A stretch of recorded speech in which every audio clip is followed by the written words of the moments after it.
안녕. 여러분의 인생 도반 그레이스입니다. 요새 막 겁주는 뉴스들이 되게 많이 나오죠. 경제 위기가 곧 올 것처럼 경기 침체 이런 말들 엄청 뉴스에 많이 나오고 있잖아요. 경기 침체가 올까요? 안 올까요? 그런 질문을 가끔 저에게 하시는 분들이 있어요. 그거에 대한 저의 대답은 모릅니다.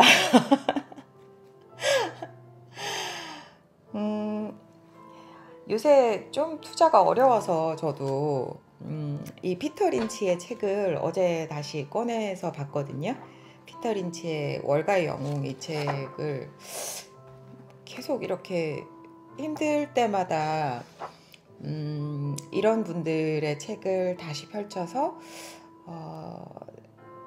내가 다시 뭔가 알아야 될 게 있나, 깨우칠 게 있나, 이런 것들을 좀 보는 편인데요. 여기에 이런 게 있었어요. 피터 린치도 그거에 대한 얘기를 했었거든요, 여기서. 5장에 보면 지금 시장이 좋은지를 묻지 마라. 피터 린치도 몰랐나 봐요. 여기 보면 이런 부분이 있어요. 해마다 나는 수천 개의 임원들과 대화하고 신문에 실리는 다양한 금투자자, 금리 전문가, 연중 관찰자, 금융 예언가의 주장을 읽는다. 수많은 전문가가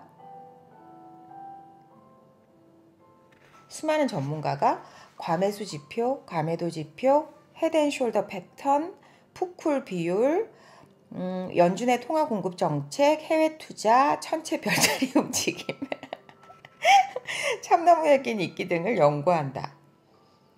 그러나 로마의 점쟁이들이 황제에게 훈족이 쳐들어오는 시점을 예측해주지 못한 것처럼 이들도 시장을 일관성 있게 예측하지 못한다. 1973년에서 74년의 주식시장 폭락을 사전에 경고한 사람은 아무도 없었다. 그래서 늘 피터 린치도 시장의 위기가 이렇게 덜컥 닥쳤을 때 당황을 했었대요. 항상 당황을 했었대요. 그래서 위기가 오면 여러 가지 어떻게 해라, 뭘 사라 이런 걸 조언해 주는 사람이 많잖아요. 근데 저도 그렇게 오랫동안 투자를 하셨던 분들에 비해서 투자를 한 그런 그 기간이 그렇게 길진 않고 또 그 분야에서 완전한 전문가라고 할 수도 없고 그냥 개인 투자자의 한 사람의 입장으로서 사람마다 어떤 투자의 패턴도 모두 다르듯이 이렇게 위기에 대처하는 그런 방법, 그런 자기만의 그런 포트폴리오도 다 조금씩 다를 거라고 생각하거든요. 그래서 어떤 사람은 채권에 투자라고 금사라고 하고 뭘 어떻게 해라고 하고 그렇게 하지만 제일 중요한 건 그건 것 같아요. 그러니까 그 위기가 닥쳤을 때, 나의 어떤 재정의 위기가 닥쳤을 때, 그리고 지금처럼 금리가 막 급박하게 올라가고 그런 시기에는 제일 중요한 건 빚이 없는 거죠. 왜냐하면 이자를 많이 줘야 되면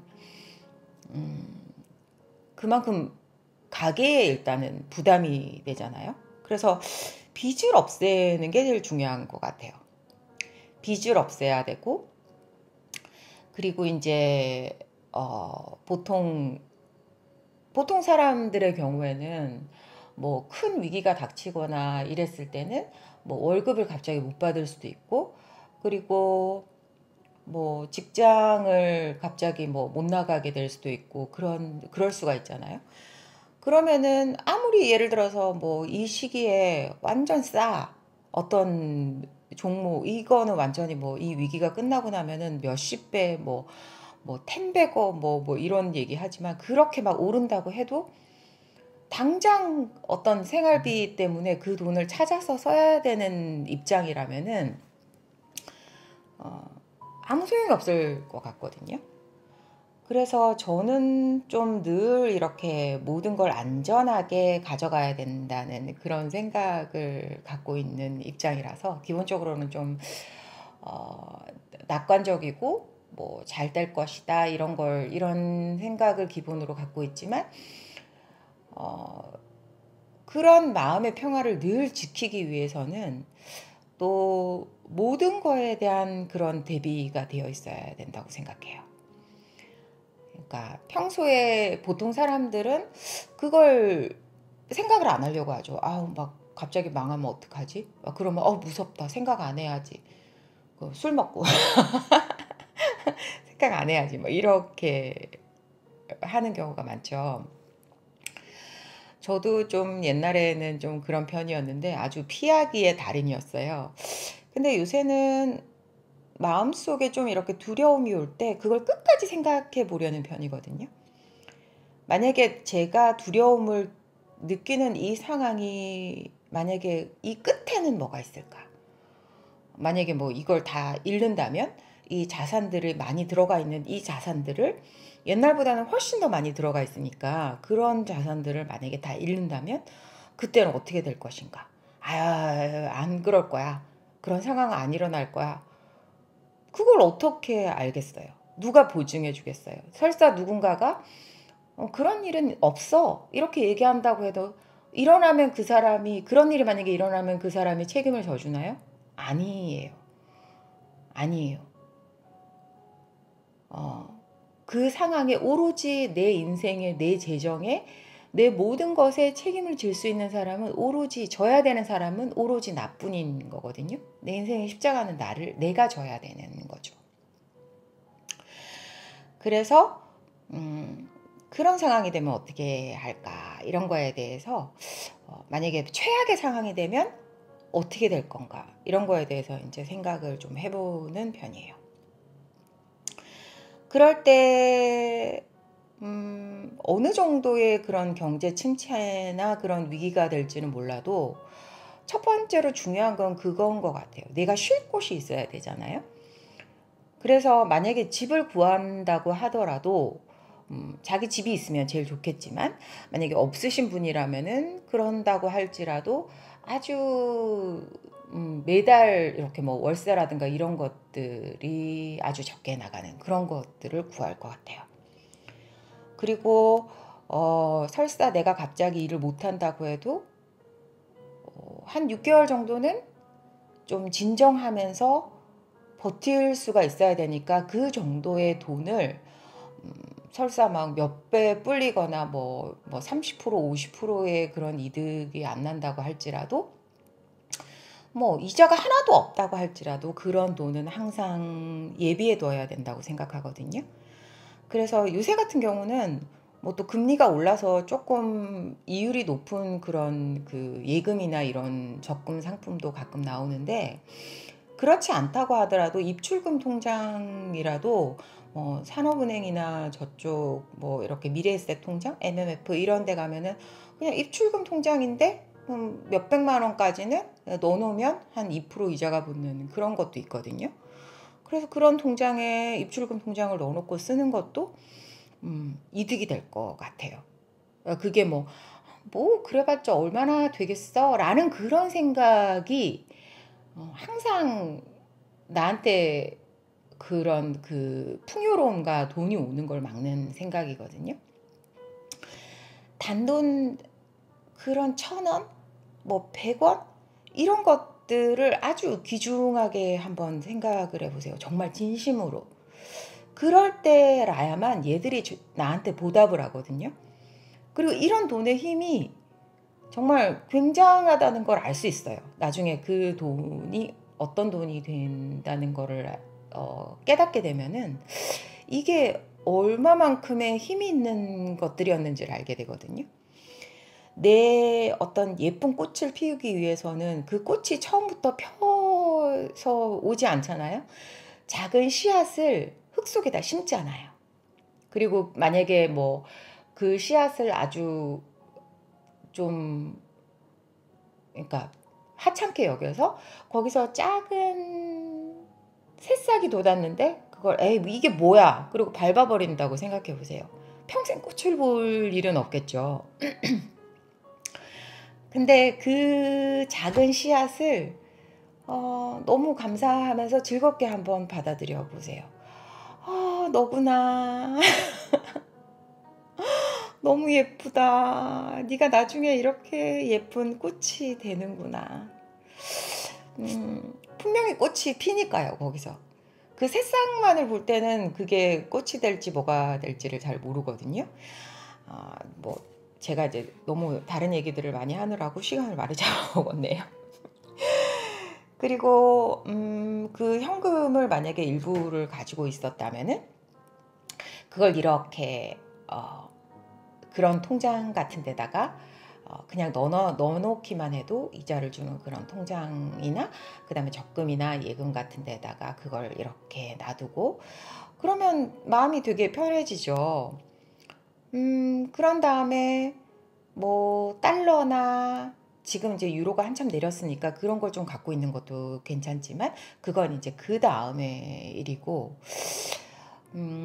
주식을 만약에 돈을 빌려서 신용으로 좀 하고 있으신 분들이라면 기회가 될 때 그 신용을 좀 줄여놓는 게 좋을 것 같아요. 그러니까 빌려서 투자하지 않는 거. 그리고 당장 다음 달에 당장 며칠 후에 쓸 돈을 주식에 넣지 않는 거. 그래서 어느 정도 일부의 그런 좋은 종목의 포트폴리오. 진짜 아주 보수적으로 옛날 같았으면은 그냥 이것도 좋겠는데 혹시 이것도 좋을지 몰라 이럴 거에 만약에 투자를 했다면 얘는 설사 경제 위기가 닥치더라도 망할 애는 아니야. 그런 거에 대한 확신이 있는 거에만 절제를 해서 거기만 어느 정도 보수적으로 투자를 하는 것도 아주 중요해요. 그런 애들을 좀 이렇게 주식의 미니멀리즘? 그런 것들을 좀 이렇게 해놓는 것도 중요하고 그렇게 했으면 일부에 또 그렇게 위험 자산에 투자했던 그 여윳돈이 조금 남는다면 그걸 이런 것도 괜찮을 것 같아요. 미국 채권을 그냥 사는 방법도 요새는 되게 많지만 채권 ETF에 투자하는 방법이 있거든요. 그거 아주 좋은 것 같아요. 그러니까 약간 포트폴리오에 편입을 해두는 것도 좋을 것 같아요. 그런 거에 대비해서 주식하고 뭐 한 7대3 정도? 그리고 만약에 뭐 조금 너무 불안하다 이럴 때는 한 뭐 6대4 정도로 배분해 놓는 것도 좋을 것 같아요. 그래서 미국 장기채에 투자하는 거는 TLT 같은 ETF가 있고 그 다음에 중기 채권에 투자하는 거는 IF라는 게 있고 단기채는 SHY라는 게 있거든요. 그래서 이런 거에 이렇게 조금씩 여윳돈이 되는 걸 넣어두는 것도 좋을 것 같아요. 근데 채권이라고 해서 또 완전히 안전하다고 할 수는 없거든요. 당연히 손해를 볼 수 있고 막 채권 시장 난리 났다 뭐 이런 뉴스들도 한 번씩 나오잖아요. 그래서 유동성이 줄어드는 구간에서는 당연히 뭐 원금도 손실이 될 수 있고 뭐 그렇게 될 수도 있겠지만 그래도 가장 안전한 그런 자산에 속하는 거니까 이렇게 배분을 해두는 게 좋죠, 포트폴리오를. 그러니까 얘가 힘들 때는 얘 기댈 수 있고 이런 것들이 진짜 많은 힘이 되거든요. 이자는 당연히 장기채가 제일 많겠죠. 오랫동안 돈을 빌려줘야 되는 거니까. 그래서 이런 것들을 자기의 그런 자산 상황에 맞춰서 한번 좀 생각해 두는 것도 좋을 것 같아요. 요새 같은 시기에. 많이 시장의 불안감이 좀 가득한 시기잖아요. 그래서 오늘은 좀 이런 얘기를 여러분과 같이 해보고 또 함께 생각해보는 시간이 되면 어떨까 하는 생각으로 영상을 한번 만들어 봤어요. 제가 미리 대본을 좀 쓰지 않는 편이라 좀 막 여러 가지 얘기를 많이 하고 싶은데 정리가 좀 되지 않는 부분이 좀 있거든요. 이해해 주시고 또 그만큼 또 즉흥적으로 하기 때문에 또 좋은 점도 아마 있을 거라고 생각해요. 오늘도 그레이스와 함께 한 시간이 행복했다면 좋아요를 한번 눌러주시고요. 그리고 앞으로 우리 함께 이 행복과 그리고 이 풍요로움의 세계로 여행을 쭉 함께 하고 싶으신 분들은 구독을 눌러주시면 됩니다. 봄이라 너무 행복하죠? 저는 좀 추위를 많이 타서 이 따뜻한 날씨를 너무 좋아하거든요. 그래서 주로 봄, 여름, 초가을까지는 좀 더 많이 행복한 편이랍니다. 오늘도 멋진 봄날 즐기시고요. 화이팅!